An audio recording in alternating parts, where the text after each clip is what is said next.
let's talk do's and don'ts of curly hair. And if you're new here and you don't have a clue who I am or why I would know any of this anyway, hello, my name is Michelle. I'm a licensed hairstylist with over 20 years of experience, and on this channel I use those 20 years of experience to help you have healthy, happy hair. Let's just jump in with don't get caught up with only one styling method.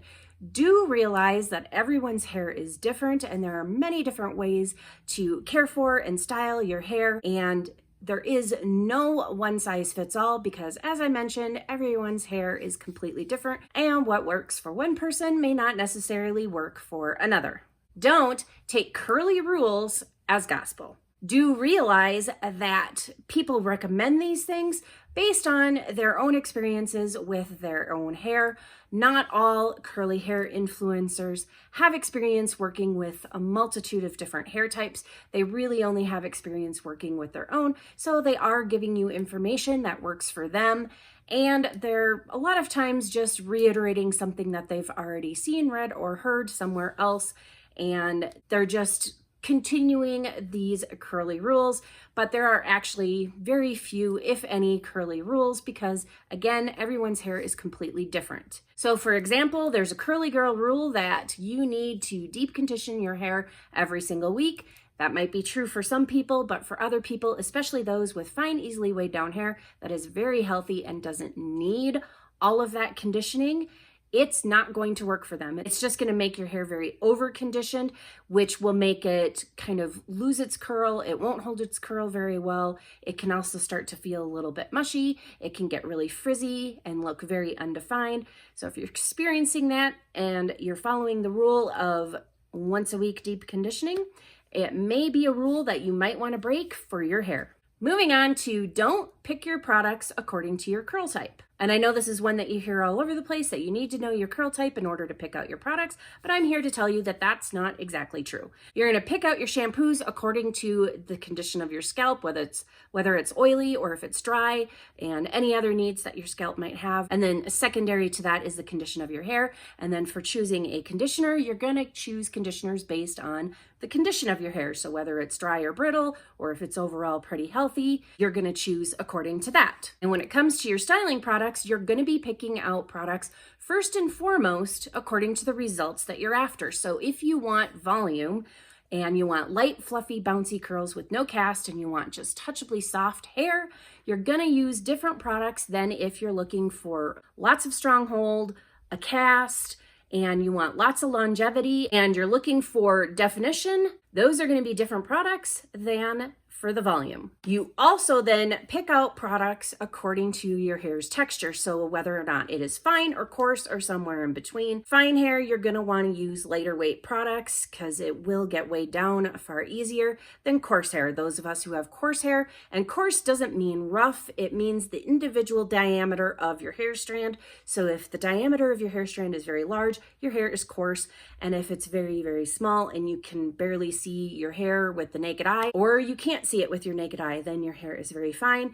And if it's somewhere in between those extremes, then you've got kind of medium textured hair. Coarse hair can handle a lot heavier products than fine hair can. Fine hair will get very easily weighed down by more emollient and more moisturizing products, tend to do better with a little bit more protein, and just lighter weight products in general, probably even lighter hold might be a little bit better. However, if you have fine hair and it's high porosity due to bleach damage, due to heat damage, or your hair is color treated, the high porosity hair is going to handle more moisturizing and more emollient type ingredients than fine hair that is lower porosity. And in fact, higher porosity hair is going to need all of those things. So if your hair is higher porosity and fine, it can handle slightly heavier products than fine hair that is healthy and very easily weighed down. And another example of this is my daughter, who has coarse, high density hair that is color treated. It is a little bit on the drier side, and it has some residual heat damage from when she used to flat iron her hair, and she didn't follow mom's instructions on how to flat iron her hair safely, so she fried her hair and she still has a little bit of that left over. Her hair, if she followed the recommendations for loose wavy hair and chose products according to that, they wouldn't have enough moisturizing properties for her very dry hair, and a lot of them wouldn't even have anywhere near the amount of hold that her more robust hair really needs, because a lot of them have such lightweight hold that it's essentially like trying to hold back the ocean with a dam made of tissue paper. It's just not going to work. It's not going to be enough. And that is what she finds with products that are recommended for her loose waves. And now that we just mentioned porosity, let's move on to the next one, which is don't stress about your porosity. I know, I just said that that is one of the things you need to take into consideration when choosing products. However, it doesn't have to be that incredibly complicated, and you're not going to nail down your one porosity. That's what I see a lot of people trying to do, is just nailing down their overall porosity or their one porosity. But I can guarantee you that every single one of you out there that has hair that's longer than this, you have multiple porosities. You're going to have lower porosities up near the scalp, and it's going to become more high porosity as you move towards the ends, with your ends being the highest porosity that you have on your hair. And this could be a gradual increase in porosity as you work your way down. Or if you're growing out hair that's been bleached or heat damaged or exposed to the sun, and then the sun has lightened it, which is just as damaging as the bleaches. If you have any of those things that increased your porosity at some point and you're growing that out, then the part that is up near your scalp and untouched by any of that is going to be much lower porosity than where that starts. So it will be a very sharp increase in porosity wherever that line exists. So rather than looking for just one porosity and treating your hair as if it is just one porosity, understand that you do have multiple porosities, so you may have to actually treat different parts of your hair a little bit differently according to that. And in trying to determine what your porosity is, just keep it simple. Look at what's been done to your hair. If you have nothing done to your hair, you don't have any heat damage, and you've never color treated it, you've never put any other chemicals on it, like a relaxer, you've never straightened it with a flat iron, and also, if your hair takes a while to get wet, where the water kind of beads up and rolls off before your hair finally gets wet, you are definitely more on the very low end of the porosity scale, and your hair is likely going to get built up a little bit quicker than some of the other porosities, and you're probably going to want to stick to things that are a little less emollient and a little less heavy, so that you don't weigh down your hair and that you don't get a ton of buildup from that. And then if you have had some of those things done to your hair, you do use heat sometimes, you have color treated or whatever, but your hair is overall mostly healthy with just a little bit more porosity down on the ends or in some spots, then you can use kind of a multitude of different products and mostly just kind of spot treat it. So my hair fits into this category where it's overall pretty healthy, and it's been a long time since I've color treated it. I'm growing out my color that I used to color over my grays, so my silvers are growing out, and I do have increased porosity where the color used to be. However, overall my hair is pretty darn healthy. I do sometimes have, kind of fuzzy blown out ends in between my wash days, because these ends have been sitting around for a lot longer. They've been exposed to a little bit more. They've been washed and dried and styled more often. So they are just a little bit more porous, and sometimes I have to put a little extra serum on them to kind of help with that, or add a little bit more leave-in conditioner or even regular conditioner to my ends versus anywhere else in my hair.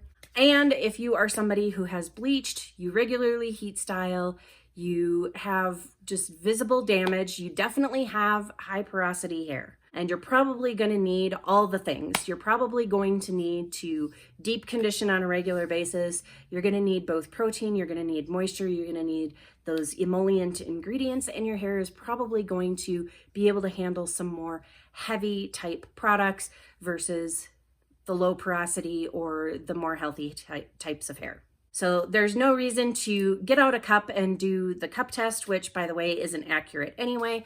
Just kind of take a look at your hair's history, how long it is, what it's been exposed to, and go from there, and just keep it very simple. The more things you've done to your hair, the more it's been through, the longer it is, the higher the porosity. And if you have naturally low porosity and you notice that your hair takes a long time to get wet or the water just beads up and rolls off, you definitely have lower porosity. And if you don't fit into either of those extremes, you're probably somewhere in the middle with multiple porosities. Don't feel like you are limited to products marketed for curly hair. Do realize that it is mostly marketing, that there are a lot of ingredients in curly hair products that would work beautifully on naturally straight hair that's been bleach damaged. Curly products tend to be more emollient, tend to be more moisturizing, because a lot of curlies do have drier hair, but not everybody. And a lot of times products marketed for curly hair can be a little too heavy, too emollient, and too moisturizing for those of you who have fine, easily weighed down hair that is overall pretty healthy. So if you find that you're struggling with some of the curly hair products that are out there, you might want to try using some products that are not necessarily for curly hair, but will work beautifully on your hair. If you struggle with volume, then choose something that says volumizing. If your hair gets flat very easily, doesn't hold a curl, gets weighed down very easily, then choose something that says weightless or lightweight, something like that. So choose products that address your own hair's needs versus going for all the curly things, because that might not be the best for your hair type. And along with that, don't get too stuck on certain ingredients. Do realize that it is largely down to the formulation. So I've had a couple of questions recently about silicones. One person asked me what type of silicones, or if somebody with fine hair had to avoid silicones in general, or another one asked something about what products to avoid that have silicones, like is it better in shampoo or is it better in conditioner? My answer to those questions is no one needs to avoid silicones. Silicones do not build up on your hair any more than natural oils and butters do, because they do as well. And the silicones do not cause damage over time. This has been kind of a long-standing myth. I have been using silicones and sulfates for a good 30 years, so I'm not sure exactly how much time it needs for it to actually cause some damage and buildup. I have neither. You would think that 3 decades would probably be enough to show that. So it really is down to the formulation and finding the one that works for your hair type. And then as far as the products that contain silicones, which is better than another, again, it's down to the formulation. You can have 2 conditioners that contain silicone. It can even be the same number of ingredients in. So this conditioner could have it as the 3rd ingredient, this conditioner can have it as the 3rd ingredient, but that doesn't really tell us that what the ratio is of that ingredient to the overall formulation. So you could have 1 part silicone to the rest of the parts of the formulation in one, and then in the other one you could have 3 parts of silicone to the rest of the formulation. So where it falls on there doesn't tell you the exact amount that's in there. It just gives you a clue as to whether or not there's a lot of it, but it doesn't tell you exactly, and it's really hard to compare the two without knowing that exact ratio. So the best way to find out is actually just to try different products with it in there, realizing that it is all down to the formulation, how much of it they have in relation to all the other ingredients in there and that sort of thing. So while this answer doesn't really narrow things down for you, it is the most accurate answer, is that getting hung up on one particular ingredient might limit you from products that could be really great from your hair, because it really does come down to formulation. And that's with any kind of ingredient. And in addition to that, there are products that contain ingredients that have been deemed as drying, like a drying alcohol, and sometimes those are listed because everything that goes into a formulation has to be listed. However, in the process of creating that formulation, that alcohol evaporates off or helps to create something entirely new. I am not a chemist, but I do know that chemical reactions can happen, and when they do, something entirely new is created that is not just this part plus this part and now it's just the two of them together. It's something else entirely. So that is one of the reasons why I tend not to get too hung up on the ingredients list. And a better way to approach it is to just look through the ingredients list, look for things that are beneficial, and usually the company will have on the package the key ingredients and the benefits to the hair and the things that it's going to do for you. And those are generally really good to look at, because unless you are a chemist, you probably aren't going to know exactly how much of everything is in there. And even as a chemist, they may not be able to look at it just by looking at the ingredients list. They would probably have to know exactly how much of everything is in there anyway. So this probably isn't too helpful to narrow things down for you, that there is a lot of trying things out to just see what does work for you, what doesn't. And definitely don't discount products that have specific ingredients in them that you are trying to avoid because of something that you might have heard, or because you had a bad experience with a product that contained it. You might be that whole entire formulation in that product that just didn't work for you, but that ingredient in another product might work so much better for you. And as I'm going through these, I'm kind of realizing that there's actually more do's and don'ts that I'd really like to include in here.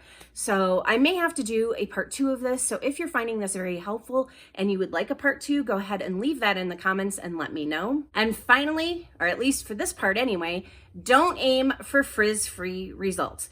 It's pretty unrealistic. If you have any kind of wave curls or tighter curls or coils, you're gonna have some frizz. It goes along with it. A lot of times that frizz is just outgrowth that's growing out, and you'll get some frizz on top. And there's humidity, there's moving around and living your life. So even if you are able to achieve frizz-free results immediately after styling, it's probably not gonna stay that way, because you're going to be moving around and you're going to be going outside where it's windy. All of these things are going to have an effect on your hair, and it's just not a very realistic goal. Now, a realistic goal is to avoid causing frizz through your hair care routine, through your styling routine, through the products that you use. That is a realistic goal, to kind of mitigate as much frizz as possible without looking for frizz-free, and to avoid actually causing frizz that you otherwise wouldn't have if, say, for example, you were violently scrunching your hair, which is gonna totally cause frizz. If instead you just kind of gradually brought your hair up and gave a nice gentle squeeze, you're gonna be less likely to cause your own frizz, for one example. So all of this to say, do embrace the frizz and learn to embrace and love your hair for exactly how it is. And if you happen to like this mug right here, there's a link in the description box if you'd like to get one of your own. Hopefully you found this video helpful. If you like this video, please go ahead and hit that thumbs up. And as always, thank you for watching, and I'll see you in the next video.